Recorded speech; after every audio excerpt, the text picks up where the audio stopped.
newspapermen meet such interesting people. They know the lowdown, now it can be told. I'll tell you quite reliably off the record about some charming people I have known. For I meet politicians and grafters by the score, killers plain and fancy, it's really quite a bore. Oh, newspapermen meet such interesting people. They wallow in corruption, crime and gore. Ting-a-ling-ling, city desk, full the press, extra, extra, read all about it, it's a mess, meets the test. Oh, newspapermen meet such interesting people. It's wonderful to represent the press. Now you remember Mrs. Sadie Smuggery. So the Media Project gives you a half hour of commentary on media issues from some folks with experience in the field. I'm Rex Smith, formerly editor of the Times-Union, now of the Upstate American. I'm the owner, player, manager, coach. I think that's what the sports analogy would be. Dr. Alan Chartock, the CEO of Northeast Public Radio, columnist, commentator, professor, etc., etc. How'd you do? How'd you do? Thank you very much. You're wearing a tie today, looking very spiffy. I don't know what made me do it, but I did it.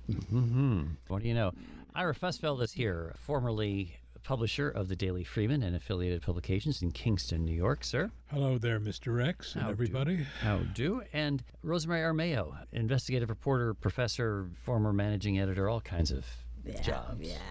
And a permanent presence here at WAMC. Thank you for having me. We love having you. Hey, let's talk a little bit, because it's campaign season, about journalists reporting matters that politicians don't want you to know and how you really go about that. The case in point is John Fetterman, the lieutenant governor of Pennsylvania, neck and neck in a race that may well determine which party controls the Senate with the celebrity doctor, Dr. Mehmet Oz. John Fetterman, of course, famously had a stroke just before the primary election, won anyway. And now there is some controversy about his transparency, about his medical condition. When reporters interview him, he likes to use some closed captioning so that he can better perceive what he's being asked, because sometimes signals get crossed in understanding words, apparently. How big a deal is that, do we think? And what ought the press do in response to medical questions? Or is that, here's the controversy, is that ableist, as the term goes? Are we being biased against those who have some sort of disability? Well, I don't know. I think we ought to go to Ira, because Ira has had a little problem, and it's over now. But you had to get through that. Well, look, I'm not running for office. If I'm running for the United States Senate and I have had a stroke or any other serious medical incident, I owe it to the voters to say, here's exactly what happened. Here, you want to talk to my doctors? Here's the phone number. You have to be transparent, and the fact that the press is digging into this should be expected, and it's exactly what the press should be doing. And the best way to cut that off at the pass is to report and give this information out yourself. And the reporters better not find that you're lying, because if you're lying, really bad news. Mm-hmm. Well, I can blame everything on Trump, and that includes this. That's true. Trump made it okay not to report truthfully, have your doctors report truthfully about your medical condition. He made a joke of his medical examination when he was running, and then when he had COVID and came close to death, we only found out later, had a doctor get up and lie to the press about it. I think that this is something Congress should fix, not just the press going after it. There should be a law that if you're running for office, there's a certain amount of medical information that has to come out. Certainly the voters in Pennsylvania have a right to know how impaired Fetterman is. He has not made a full medical report available, and he's tried to combat it by holding a number of interviews. The problem is the people who interviewed him have had different interpretations of his abilities.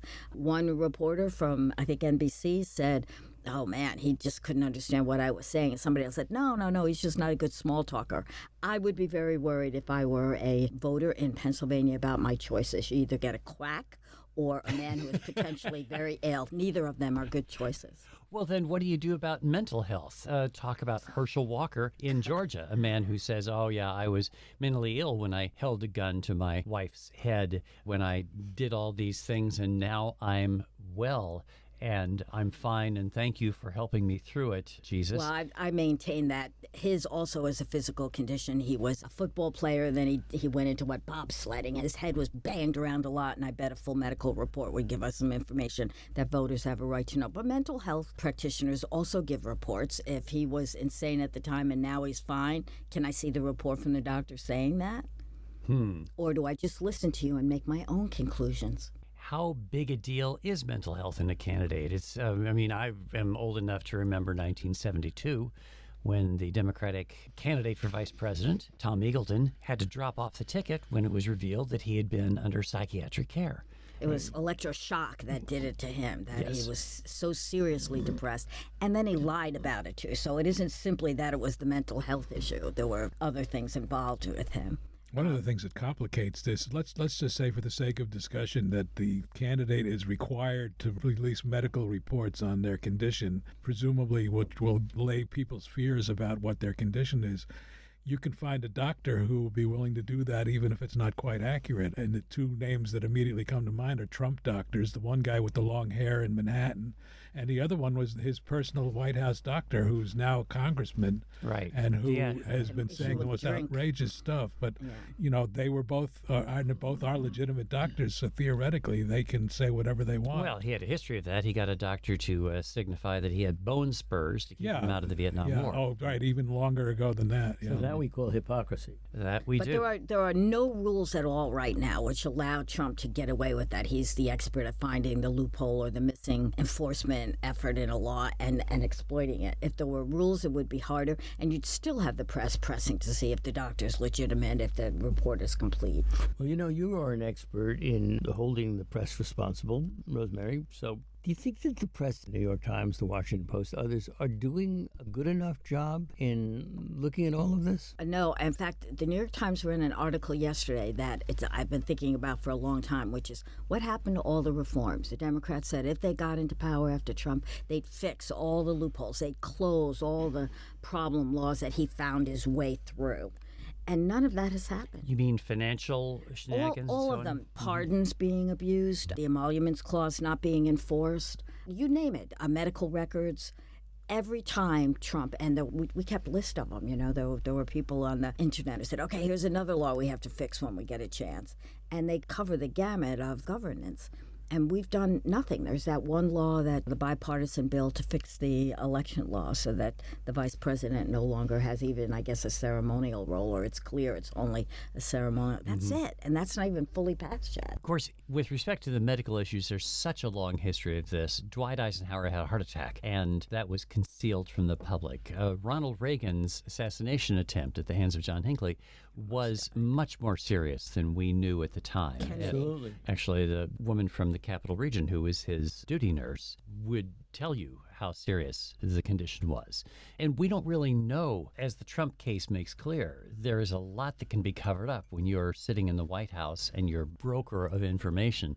It's very hard for the media to get because HIPAA. The healthcare facilities can't release information without your permission. So we are left with as Rosemary says, either change the law to require candidates to divulge, or just keep banging away and make the public demand to know. Well, I would say the same thing with tax records, too, which also, if you're running for office, you should be required to forego the God-given right of Americans to keep their tax information secret. It should be open to the public. And, yes, there would be violations and hedging on that as well, but we'd still be better off than we are now, which is, I don't have to give it to you. No. So the media part of this equation is if the media, particularly the big media, start reporting on these issues that you raised and other health issues, and at what point does the press stop saying we got to do this because we're just beating our heads against the wall and nothing is happening? You don't want to give up. On the other hand, it's an unproductive line of resources. Well, those of us in the press realize that you frequently don't get what you want the first or second or even in a lifetime of trying, but you still keep trying. And if the public and the press was to push for public officials to reveal their health issues, including mental health issues, how long will it be before they say, shouldn't the press be doing the same? About themselves? Yeah. I've always said that if you're in a position where you're asking for public records on a person to be revealed or private records like medical, then you should be willing to do the same. Why not? It should not be equal. We, as you just said, are not running for office. We are not in a position of public trust in the same way that an elected official is. But I have no problem with it. I think it should be out. Well, I'd sure like to see mental health records for Tucker Carlson. Good point. Well, since so many people in America, seek mental health relief one way or another, psychologists, social workers, and others, this is pretty universal. And we would expect that people running for office and others might give it up. Well, it is an interesting issue because do we have a different standard for mental health and for physical health? Does there remain a stigma attached to mental health treatment as opposed to physical health? I mean, we're here talking about John Fetterman in Pennsylvania and whether he is able to perceive words that are spoken to him at the same level that we do. Does that, in fact, impact on his capacity to be a good U.S. Senator any more than being in a wheelchair does? I don't know that that's the case. Even the debate about this is good for the Republic because you're right. What do you really have to be able to do to be a senator? And it also educates about illness. Thomas Eagleton would never happen now. He would not have hidden depression. Mm-hmm. And electroshock therapy is not a barrier to future very gainful employment the way it was considered, really depraved and weird back in the 70s. That's changed, and part of that is because of sunlight, which the press can do. What happens in a stroke? Will he get better? Is he getting better? It's even now some of the reporting is whether he can see the word and understand the word. Those are two different things. The perception is off because of the stroke, but he still understands everything. That's education. The question of vulnerability is one that has been raised by John Alsop of Columbia Journalism Review, who talks about the fact that your health is vulnerable, your mental health, you're vulnerable, but there's an emotional vulnerability as well. I don't want to get too woo-woo-woo here, but in candidates who are able to admit to some level of humility, I was wrong about this and so on, that would be something that we might wish to see. We might really wish for more mental health from our politicians in general. I see Rosemary shaking her head profoundly. I'd like more mental health in our public officials. It would be a good thing. And more transparency. More transparency. It seems like such a basic equation. If you fear that there's somebody who is unstable, unless you're proven otherwise by a noted medical person, why would you want to vote for somebody who's unstable? I mean, you can ask many of the Trump voters. I was going to say that. Yeah. Or talk about Georgia. Yeah, I mean, Herschel Walker is clearly an idiot. I don't know how else to put it. No, the man doesn't know what he's talking about a lot of the time and was lauded for his ability to get through a debate without totally embarrassing himself. And that is probably going to enable him to get elected to the U.S. Senate. But he's a guy who talks about the air traveling from one part of the world to another. I don't know. He has strange concepts of science and a lack of understanding of kind of how all that aid for the environment going to trees. There's too many damn trees. Too many trees. That's who I want in the Senate. Terrific. By the way, folks, you can share your views. media@wamc.org is how we get email, and we're always happy to hear your thoughts and incorporate those into our program here. Alan Chartock, Rosemary Armao, Ira Fusfeld, and I'm Rex Smith, and we're here with the Media Project every week. We're going to talk a little bit here about war coverage because there is once again more attention to Ukraine. A few weeks ago, we were saying, gosh, Ukraine has dropped out of the headlines off the front page for people who still pay attention to such things as pages. And now suddenly there is more coverage of the war, but some question as to whether it's actually of the kind that is useful. Is what we need more coverage of what's going on the ground in Ukraine or more understanding of what's going on in the Kremlin that is leading this war forward and what might follow? I suspect there are an awful lot of people leaning over after they heard you say that, Rex, to their radios and saying, both. Both. Okay, that's fine. But there are a limited number of minutes in a broadcast hour. Yeah. And a limited range of dollars for reporting. And so you kind of have to figure out, if you're the executive producer of Morning Edition and NPR, what do you do? Well, I think the print press, and I extend that to digital print press, is in fact doing what you suggest, which is covering both Moscow and has boots on the ground, depending on how large the organization is. I think, unfortunately, we judge a lot of the media coverage by what we see or don't see on television. And you're right, even if all of the networks had people in Moscow and on the ground in Ukraine, which I believe they do, there's only 22 and a half minutes of time for them to report the entire front page of the New York Times, so that they just simply don't have the time to make an impact, in my view. The impact is the pictures of the bodies on the ground in the burned out buildings, and that's not to denigrate either of those efforts. But if we're going to judge media coverage by TV, I think we're misjudging, because there is a lot of coverage out there, particularly in the print press. I think that the problem is twofold. One is that the coverage on the ground is the same as it has been since February.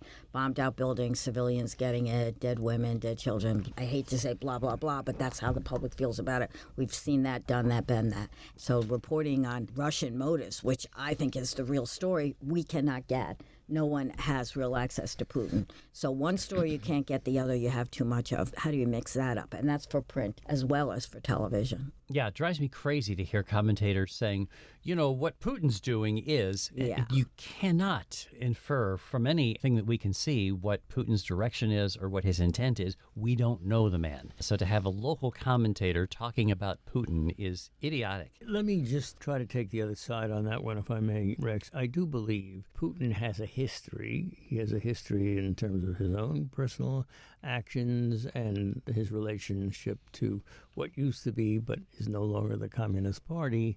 So we can pretty well know, I think, who Putin is and call him on it. Where does his mental health fit into it then? You know, we don't know anything about that. We don't know how crazy he actually is. Well, that's what I was going to say. There was a time not all that long ago, I think, where there was a perception that Ukraine was winning and it was pushing back Moscow. And in fact, the Russians had retreated in certain areas. And then Putin made his remarks about the atomic bomb and not ruling out the use of nuclear weapons.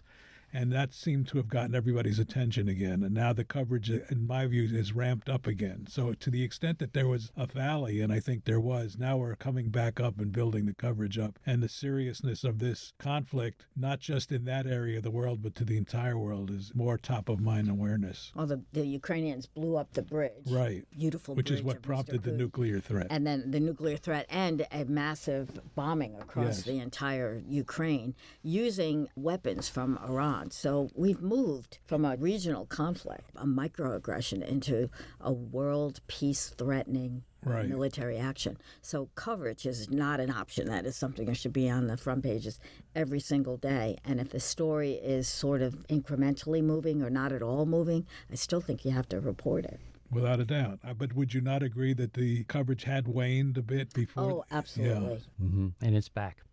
Okay, another topic that we want to get to this week is a domestic one, and that is what seems like a local story that actually has national ramifications, that being in Los Angeles, where the president of the city council, an Hispanic woman, was forced to resign after extraordinarily racist remarks that she was making in a secretly recorded conversation at the Federation of Labor headquarters in L.A. about African-American voters. So the cover gets pulled off of this story, which is people in minority status all love each other, which turns out not to be true. It turns out, and I think I've known that for a long time, that there's a certain competitive instinct between various minority groups and others. There can be, there isn't always, but there can be, and it's quite unattractive when laid bare. It was quite unattractive, forced resignation of the president of the council. The fallout continues, and there may well be implications for interracial relations in politics for a long time to come, and geographically divided. The question for journalists is the use of this secret tape. This was done by the Los Angeles Times for bylines on the story, and former Times Union reporter Ben Oreskes. And I remember him. No, you're remembering his dad. Is that what I was going to ask if he was related to Michael Oreskes? Is that his son? I didn't know that. Yeah. How do you know I don't remember him? Yes. He became a big guy at NPR, didn't he? How about that? Oreskes. Yeah. Yeah, that would be the dad. All right, we're getting away from here now. The question is, would you hesitate to use a secretly recorded tape that falls into your hands, as this one did? This one got into the hands of the LA Times simply by being tweeted to a newspaper's politics account. Do you remember Jesse Jackson, who on a off-the-record interview? Yes, I remember. Yes, he was the candidate. He was the candidate, and yeah. he referred to New York as Hymietown. So competition between minorities is pretty old. We've known about it. And this is exactly the same thing. That was off the record. The Washington Post reporter, Milton Coleman, was a friend of Jesse Jackson. He didn't have a minute's hesitation, I think, in reporting that story because it was so ugly, as were the remarks of this woman and her friends. They're just disgusting. And I understand that you can say things to a friend that are private and that, if heard by others, could be misconstrued.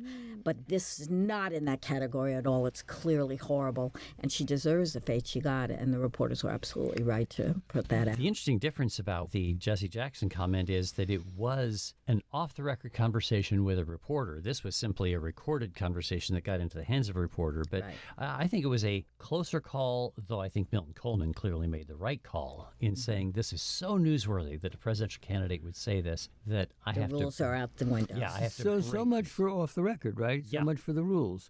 If it's a great story, a You reporter's have to going to go use with it. it. Yeah. It's not just a great story. It's what's It spoke to morally his defensible mind, or yeah. not. Wait a minute. All three of you are advocating using something that was told to you off the record. In this case, yeah. If it's morally indefensible to have said this kind of Have thing. you ever done it, Rex? Have I ever used something that was given to me off the record? I don't. If I have, I'm not going to tell you. I don't. To answer that would be off the record. I think that I have made reference to off, and I've actually thought about this some because I remember an off the record conversation with Andrew Cuomo that I ended up repeating to people a couple of times, and suddenly realized, that was off the record. I shouldn't have done that. But the problem with Cuomo was this was early in his resurrection when he came back into public life. He When he would rose start again. a conversation by saying, it's just off the record, just you and me, right? And then he would start talking. And you hardly have a chance to say, no, though that is the right thing to do. If somebody says to you, I want to talk to you off the record, we used to do this all the time at the Times-Union. Somebody would say, I can tell you that, but I need to tell you off the record. And we would say, no, you cannot go off the record. We're not going to do that. The editorial board of the Times-Union, for example, never took off the record information because you got a bunch of people in a room. You can't have an off the record conversation with 6 or 7 people. There's just no such thing. It sounds like we're in agreement that we should never do anything off the record. I am constitutionally unable to do that. Someone says to me, I'll tell you off the record. I always say, well, we can start there. And then there's no way I'm putting that off the record. And you talk to them. It's a negotiation. It isn't a rule. It isn't Okay, like so it's not I'm black and white. invoking the off the record. It just doesn't work that Right. way. And Rex is right. Yeah. People get up in a speech, in front of a whole room full of people and say, this is off the record. No, it is not. So there's misunderstanding of what it is. And actually, some journalists have some personal views on it. Like Casey Seiler and I have talked about this, that he would say, no, don't tell me off the record. I would want to know. I would want to know, and I would get it. And then I would work to get it on the record somehow. That is actually in our source guidelines at the Times-Union that we had during my editorship. We would advocate exactly what it is that you're advocating. That is negotiation. Right. Pushing back, because you can often get people to put at least part of what they've said to you off the record on And the record. I don't know about Milton Coleman. Did he tell Jesse Jackson, Jesse, sorry, that's gone in the paper? And he didn't put it wasn't the lead, it wasn't the story. Yeah. This is, what he said. It was like in the 45th paragraph of the story about Jesse Jackson campaigning. The Hymietown. Yeah, the Hymietown comment. I think you have to tell the person it's going to be. Do you? It's going to be. Yeah, no one should be surprised by what they No one read should be about surprised. themselves in the newspaper or Yeah. here on TV. Yeah. And I think great investigative reporters have that as a shared attribute, that people are not surprised by what they read in the paper. They know what's coming. Story is coming out tomorrow. I want you to know, and here are the main points we're going to make. Yes, we did include, Should have kept your big mouth shut.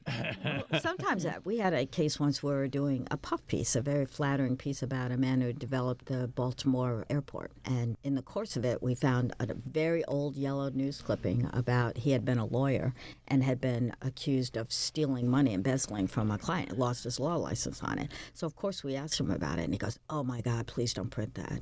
My family doesn't know.